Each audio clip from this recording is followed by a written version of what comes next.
एक बार एक राजा अपने राज्य से एक लंबी यात्रा के लिए निकलता है। तो सारे गांव के लोग उन्हें पानी की जहाज तक छोड़ने के लिए आते हैं। तो राजा जैसे ही पानी की जहाज पर चढ़ता है तो उनके गांव का एक आदमी उनके पास आता है और उनसे कहता है कि राजा साहब, जब आप जंगल से होते हुए जाएंगे तब आपको जंगल में 2 फुट का आदमी मिलेगा और वह आदमी आपसे लड़ने के लिए चैलेंज करेगा, तो आप उसे जान से मारे बिना आगे मत बढ़ना। अब राजा उस आदमी की बात मानकर यात्रा के लिए निकल जाता है। 2 दिन बाद राजा जंगल में पहुंचता है। वो जैसे ही जंगल में पहुंचता है तो वह गांव का आदमी जो बोला था, उन्हें 2 फुट का वह आदमी मिल जाता है और राजा को लड़ने के लिए चैलेंज करता है। अब राजा उस 2 फुट के आदमी से लड़ने के लिए तैयार हो गए और लड़ाई शुरू कर दी।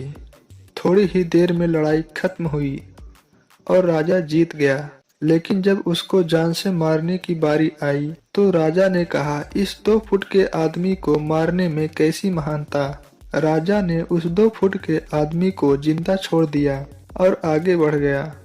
2 दिन बीते, वह आदमी फिर से राजा के सामने आया, लेकिन अब वह आदमी 4 फुट का था।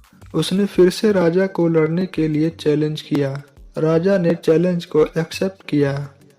लड़ाई खत्म हुई और राजा फिर से जीत गया। लेकिन इस बार भी राजा ने उसे यह कहकर छोड़ दिया कि इस आदमी को जान से मारने में कैसी महानता। 2 दिन बीते, वह आदमी फिर से राजा के सामने आया, लेकिन अब वह आदमी 6 फुट का हो गया था। उसने फिर से राजा को लड़ने के लिए चैलेंज किया। फिर से लड़ाई शुरू हुई। फिर राजा जीत गया, लेकिन इस बार भी राजा ने उसे जिंदा छोड़ दिया। अब इसी तरह राजा उसे छोड़ता गया और वह आदमी हर बार 2-2 फुट बढ़ता गया।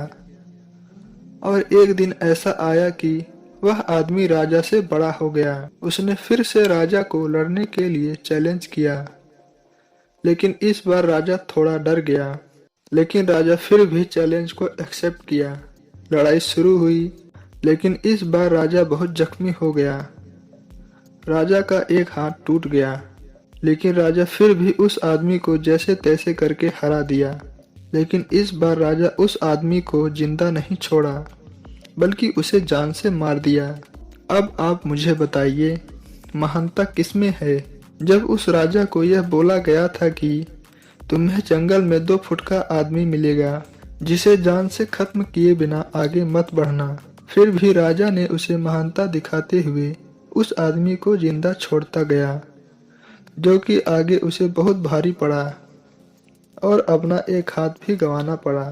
तो अब मैं आपसे कहता हूँ कि आपके जिंदगी में कितनी भी छोटी से छोटी प्रॉब्लम आए तो उसे खत्म किए बिना आगे मत बढ़ना, क्योंकि कल को वही छोटी सी प्रॉब्लम आपके सामने बहुत बड़ी बनकर आ जाएगी। और इस छोटी छोटी प्रॉब्लम को सॉल्व करने से आपको एक्सपीरियंस होता है और बाद में आपकी जिंदगी में कितनी भी बड़ी प्रॉब्लम क्यों ना आ जाए, आप उसे भी बड़े ही आराम से सॉल्व करके आगे बढ़ सकते हैं।